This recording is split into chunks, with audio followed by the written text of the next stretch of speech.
नमस्कार, कार्यक्रम निर्माण सरोकारमा स्वागत छ। म सुषमा श्रेष्ठ। निर्माण सरोकारमा हामीले विकास, निर्माण तथा अर्थतन्त्रका विभिन्न विषयवस्तुहरूलाई प्राथमिकता दिने गरेका छौं। अब लागौं आजको सन्दर्भमा। सरकारले निर्माण व्यवसायीहरूको भुक्तानी नगर्दा पूर्वाधार निर्माणका आयोजनाले गति लिन नसक्दा बजारमा तरलताको अभाव भएको नेपाल निर्माण व्यवसायी महासंघले जनाएको छ। सरकारबाट निर्माण व्यवसायीहरूले करिब 70 अर्ब रुपैयाँ भुक्तानी लिन बाँकी रहेको महासंघको दाबी छ। एसियाली विकास बैंक एडीबीले सन् 2022 को नेपाल पोर्टफोलियोको समीक्षा गर्दै नेपालको विकास आयोजना तथा पूर्वाधार विकासको अवस्था सन्तोषजनक नरहेको जनाएको छ। एडीबीले विकास आयोजनाको प्रगति, निर्माण क्षेत्रको समस्या, पुँजीगत खर्च हुन नसक्दा निर्माण क्षेत्रमा परेको प्रभावका कारण नेपालको अर्थतन्त्रमा असर परेको उल्लेख गरेको छ। नेपाल निर्माण व्यवसायी महासंघले भुक्तानी समस्या, नदी तथा खानीजन्य सामग्रीको उत्खननमा भएको अवरोध, निर्वाचन लगायतका कारणले गर्दा समयमै निर्माण कार्य हुन नसक्दा सबै आयोजनाहरूको म्याद 2081 असार मसान्तसम्म थप गरिनुपर्ने माग राखेको छ। काठमाडौँमा भर्खरै पावर समिट 2023 सम्पन्न भएको छ। नेपालको हरित ऊर्जा खपत बढाउने तथा निर्यात गर्ने उद्देश्य सहित आयोजना गरिएको उक्त सम्मेलनले नेपाल र भारतका निजी क्षेत्रबीच नेपालबाट थप 2000 मेगावाट बिजुली निर्यात गर्ने द्विपक्षीय समझदारी भएको छ। प्रधानमन्त्री पुष्पकमल दाहाल प्रचण्डको भारत भ्रमणको क्रममा नेपाल भारत बीचको बिजुली व्यापार र नेपालको विद्युत निर्यातको विषयले पनि प्राथमिकता पाउने अपेक्षा गरिएको छ। नेपाल निर्माण व्यवसायी महासंघका अध्यक्ष रवि सिंहले तत्काल सरकारले 70 अर्ब रुपैयाँ व्यवसायीलाई भुक्तानी गरे अर्थतन्त्र चलायमान हुने बताएका छन्। अध्यक्ष सिंहले भौतिक पूर्वाधार तथा यातायात राज्य मन्त्री र प्रधानमन्त्री कार्यालयका सचिव दिनेश भट्टराईलाई भेटी ज्ञापन पत्र बुझाउँदै यस्तो बताएका हुन्। अध्यक्ष सिंह नेतृत्वको प्रतिनिधि मण्डलले राज्य मन्त्री चपाई र प्रधानमन्त्री कार्यालयका सचिव भट्टराईलाई छुट्टा छुट्टै भेटी निर्माण उद्योगको विद्यमान समस्या र समाधानको उपायबारे अवगत गराएको थियो। राज्य मन्त्री चपाईले निर्माण व्यवसायीहरूलाई सल्लाह गरेर अघि बढ्ने प्रतिबद्धता जनाए। प्रधानमन्त्री कार्यालयका सचिव भट्टराईले राज्य र निर्माण व्यवसाय दुवैलाई सहज हुने गरी ऐन नियमावली संशोधन हुनुपर्ने भन्दै सरकार त्यसको तयारीमा रहेको जनाएका छन्। एसियाली विकास बैंक एडीबीले नेपालको विकास परियोजनाहरूले लक्ष्य अनुसार उपलब्धि हासिल गर्न नसकेको तथ्य प्रस्तुत गरेको छ। शुक्रबार एडीबीले नेपालको पोर्टफोलियो समीक्षा बैठकमा उक्त तथ्य सार्वजनिक गरेको हो। नेपालको विकास निर्माणको कार्य प्रभावकारी हुन नसक्नुका साथै निर्माण कार्य र वितरण प्रणाली अवरुद्ध हुँदा आर्थिक विकासमा समस्या आएको उल्लेख गरिएको छ। नेपालमा निर्वाचन सफलतापूर्वक सम्पन्न भएको आशा बढाए पनि सरकारको निर्माण प्रक्रियामा भएको अलमलले भने लक्ष्य अनुसार विकास हुन नसकेको ADB country director Arno Koswale बताए। Of all the projects that are financed by ADB in Nepal, and we do this every year, and we look at the performance in terms of disbursement, in terms of contract award. We look at all the sectors' performance, the difference between the sectors, and we also look at the problems affecting performance project by project. एसियाली विकास बैंकले Russia र युक्रेनको द्वन्द्वको प्रभावबाट नेपाल पनि मुक्त हुन नसक्ने उल्लेख गर्दै नेपालले पुँजीगत खर्चमा वृद्धि र विकास आयोजनालाई प्राथमिकता दिनुपर्नेमा जोड दिएका छन्। नेपालका धेरै आयोजनाहरू समयमा सम्पन्न हुन नसक्नुमा आयोजना छनौट, सार्वजनिक खरिद प्रक्रिया, समयमा काम सुरु नहुनु, स्थानीय तहका धार्मिक तथा सांस्कृतिक पक्ष जस्ता विभिन्न कारणहरू रहेका छन्। तर कतिपय आयोजनाहरूको भुक्तानी समयमा हुन नसक्दा पनि सम्पन्न हुन समस्या देखिएको अर्थ मन्त्रालयले जनाएको छ। अर्को छरिएर धेरै खालका खास गरी लाइन मिनिस्ट्रीहरू उहाँहरूको समस्या भनेको धेरै प्रोजेक्टहरूमा चाहिँ बन्ने अनि त्यसले गर्दा चाहिँ जुन महत्त्वपूर्ण प्रोजेक्टहरूमा त्यसमा कन्सन्ट्रेटेड हुन नपाउने, त्यसमा चाहिँ केन्द्रित हुन नपाउने त्यो समस्या छ। अब अहिलेको टाइम भनेको चाहिँ हामी ठुल्ठुला प्रोजेक्टहरूमा हामी केन्द्रीकृत हुन पर्यो, हाम्रो प्रयासहरू केन्द्रीकृत। एडीबीले व्यापार र रोजगारीका अवसरहरू बढाउन उपयुक्त वातावरण तयार गर्दै ऊर्जा, हवाई तथा सडक यातायात, खानेपानी आपूर्ति तथा सरसफाई र सिँचाइ क्षेत्रमा रहेका सफल पूर्वाधार आयोजनाहरूलाई सम्मान पनि गरेको छ। त्यस्तै एडीबीले राष्ट्रिय साझेदारी रणनीतिले मुख्य क्षेत्रका निकायहरू र सुशासन एवं सार्वजनिक वित्त व्यवस्थापन प्रणालीको सुदृढीकरण गरेर कार्य सम्पादन सुधारलाई पनि जोड दिने जनाएको छ। नेपालमा जलविद्युत उत्पादनले विस्तारै गति लिँदैछ। सरकार र निजी क्षेत्र दुवैको लगानी बढ्दो छ, तर नेपालमै भएको ऊर्जाको उचित सदुपयोग भने हुन सकेको छैन। यस्तो अवस्थामा पनि सरकार र ऊर्जा उत्पादन गर्ने निजी क्षेत्र नेपालको ऊर्जालाई आन्तरिक खपत बढाउन भन्दा पनि भारत र भुटानलाई बेच्नतर्फ बल गरिरहेका छन्। एक रिपोर्ट। काठमाडौँको हयात होटलमा भएको पावर समिट 2023 मार्फत नेपालका निजी ऊर्जा उत्पादकहरूले 22 मेगावाटसम्मको बिजुली भारतीय कम्पनीलाई बेच्न सहमति गरेका छन्। अहिले सरकारले भारतीय बजारमा बिजुली बेच्दै आएको छ भने बंगलादेशलाई समेत बिजुली बेच्ने योजना गरिरहेको छ। तर नेपालको ऊर्जालाई आन्तरिक खपत बढाउने भने सरकारले खासै ध्यान दिएको छैन। बढी भएको बिजुली भोलि खेर गयो भने यसको बजारको व्यवस्थापन भएन, बजार पाइएन भने ठुलो सङ्कट आउन सक्छ, किनकि अत्यधिक लगानी भएको क्षेत्र हो र नेपालको समृद्धिको एजेन्डा हो। नेपालमा पर्यटन, जलविद्युत नै नेपालको समृद्धिका वाहक हुन् र यसको उचित व्यवस्थापन हुन सकेन भने यो समृद्धि भन्दा नि यो ठुलो गम्भीर आर्थिक सङ्कटको यसले चाहिँ सृजना गर्न सक्छ। त्यसो त मुलुकभित्र अहिले पनि पर्याप्त मात्रामा बिजुली उत्पादन हुन सकेको छैन। अहिले नेपालका सबै ठाउँहरूमा बिजुलीको पहुँच पुग्न सकेको छैन। बर्खायाममा सामान्य खपतभन्दा धेरै विद्युत उत्पादन गरेको भए तापनि हिउँदको समयमा भारतबाट खरिद गर्नुपर्ने बाध्यता कायम छ। तर यसलाई व्यवस्थापन गर्न सकिने वैज्ञानिक आधार छन्। त्यसतर्फ भने सरकार योजनाबद्ध रूपमा अघि बढेको देखिँदैन। सरकारले चाहिँ तुरुन्त चाहिँ स्टोरेज प्रोजेक्ट बनाउनुपर्छ र आन्तरिक खपत बढाउने कुरा चाहिँ हामीले यसलाई लोड प्याटर्नलाई चाहिँ चेन्ज गर्नुपर्ने हो भने त्यो अनुसारका सुविधाहरू ट्यारिफहरूमा चाहिँ रिभाइज गर्नु पर्यो। त्यसपछि बढीभन्दा बढी ग्यासलाई प्रतिस्थापन गर्नको निम्ति इलेक्ट्रिक भेहिकलको निम्ति त्यसको लागि चाहिँ हामीले इलेक्ट्रिक भेहिकलहरू बढाउने, ग्यास खपतलाई चाहिँ कम गर्ने हैन, हाम्रो भान्सामा चाहिँ हाम्रो इलेक्ट्रिक बल्नु पर्यो। नेपालको औद्योगिक क्षेत्रहरूमा पेट्रोलियम पदार्थको प्रयोग उल्लेखनीय मात्रामा भइरहेकाले पनि विद्युतको उचित खपत हुन सकेको छैन। अहिले सरकारले इन्धनबाट सञ्चालन भइरहेका सवारी साधनलाई पनि ब्याट्री जडान गर्दै विद्युतीय सवारीको प्रयोगलाई प्राथमिकतामा राखेर चार्जिङ स्टेसनहरूको विस्तार गर्दै बिजुलीको खपत बढाउनु पनि देखिन्छ।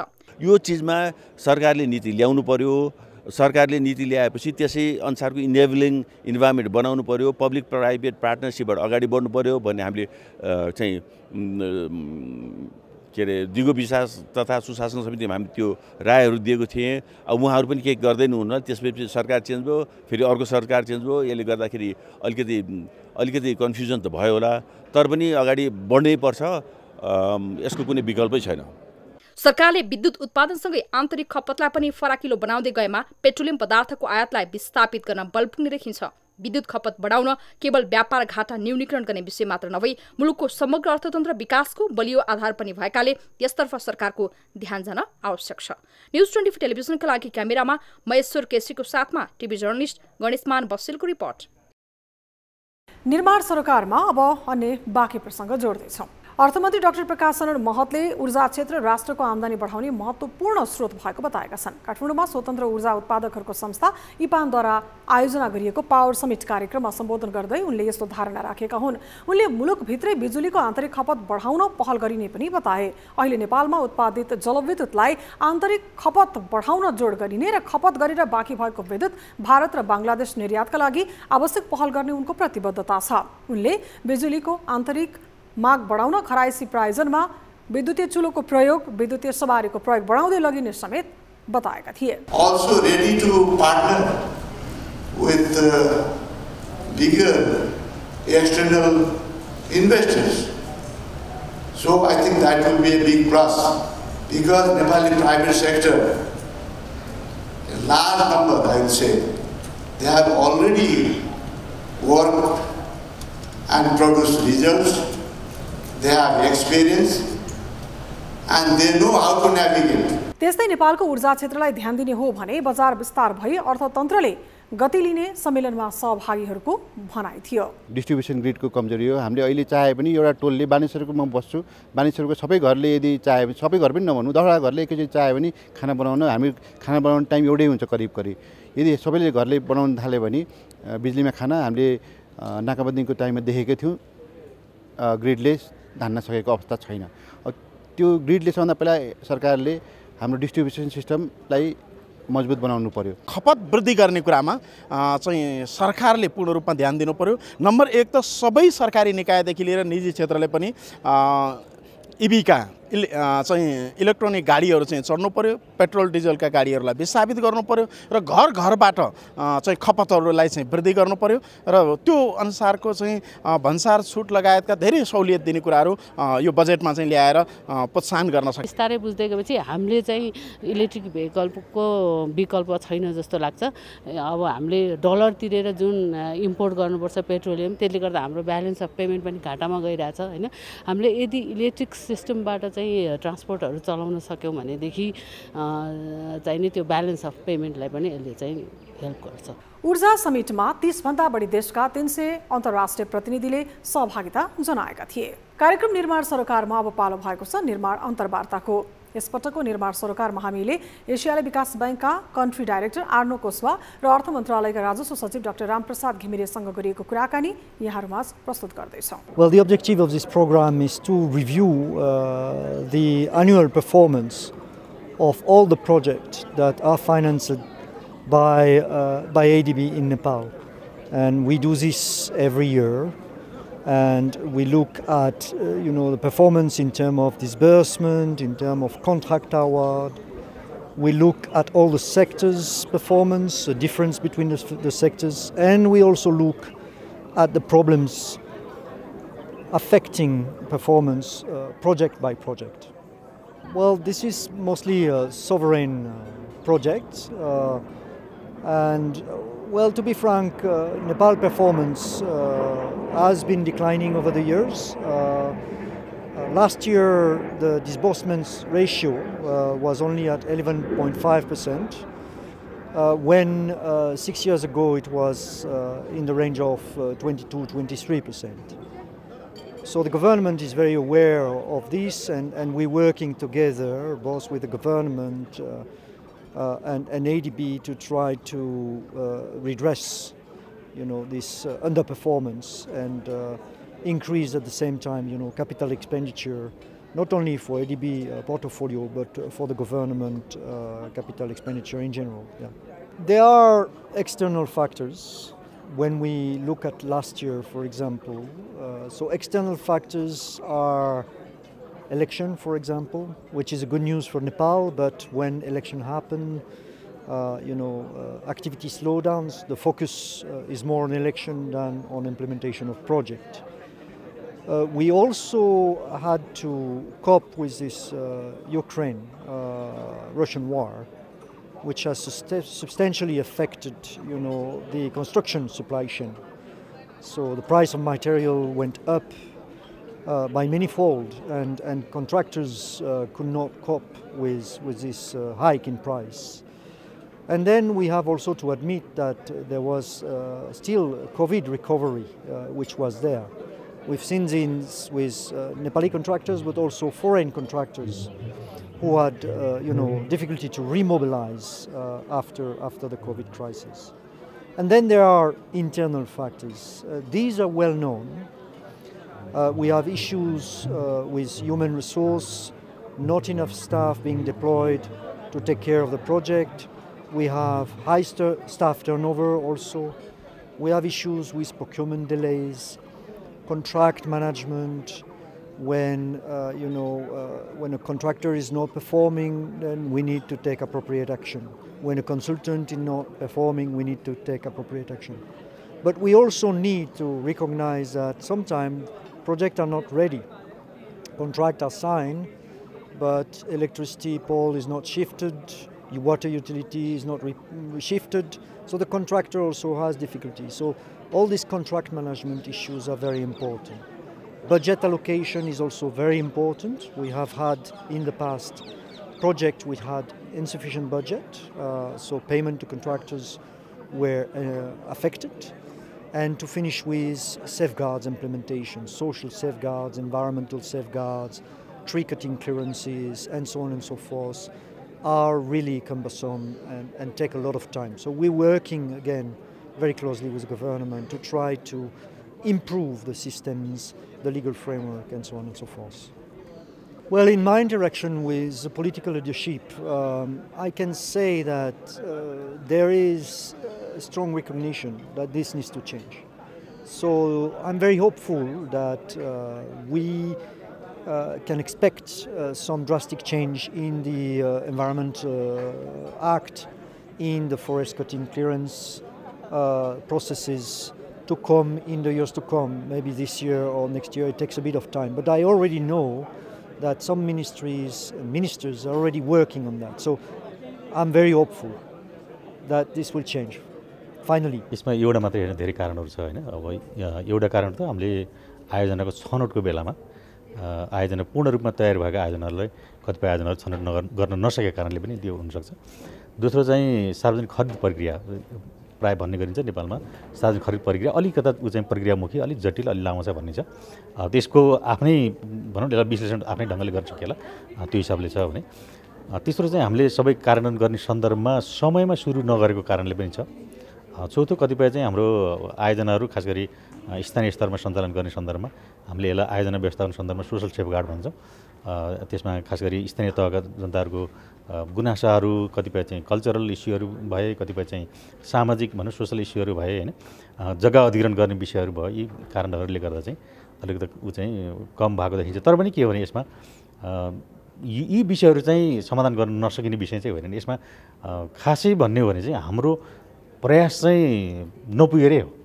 प्रयास यसमा गऱ्यो भने सबै कुरामा सर्ट आउट गर्न सक्छ। कतिपय विषयहरू खास गरी सोसल सेफगार्डका विषयहरू त्यो भने जति सजिला छैनन्, तर पनि अहिले स्थानीय तह छ, भ्याक्युम त छैन नि त, स्थानीय तह छ, उहाँहरूलाई पनि परिचालन गर्न सक्छौँ।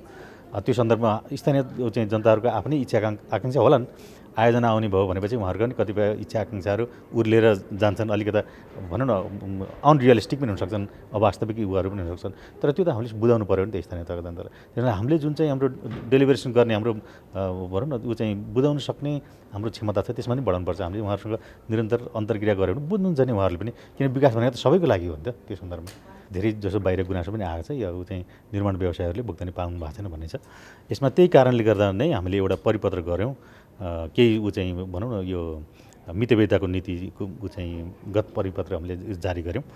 त्यो के को लागि हो भन्दाखेरि सबभन्दा पहिला चाहिँ जुन भुक्तानी चाहिँ गर्न मात्रै बाँकी भएको, काम सिद्धिसकेको, दायित्व चाहिँ भइसकेको, त्यस्तोलाई चाहिँ पहिलो प्रायोरिटी दिने, पहिलो प्राथमिकता दिने भन्ने हिसाबले नै हामीले, किन हामीसँग साधन स्रोत त सीमित छ, त्यसलाई पहिलो चाहिँ दिएर अहिले मलाई लाग्छ निरन्तर रूपमा हामीले जुन आयोजनाहरू सम्पन्न भए, जसले चाहिँ निर्धारित समयभन्दा अगाडि सक्नुभयो अथवा चाहिँ निर्धारित समय सक्नुभयो, उहाँहरूको भुक्तानीलाई पहिलो प्राथमिकता दिएर अहिले हामीले निकासा दिइरहेछौँ।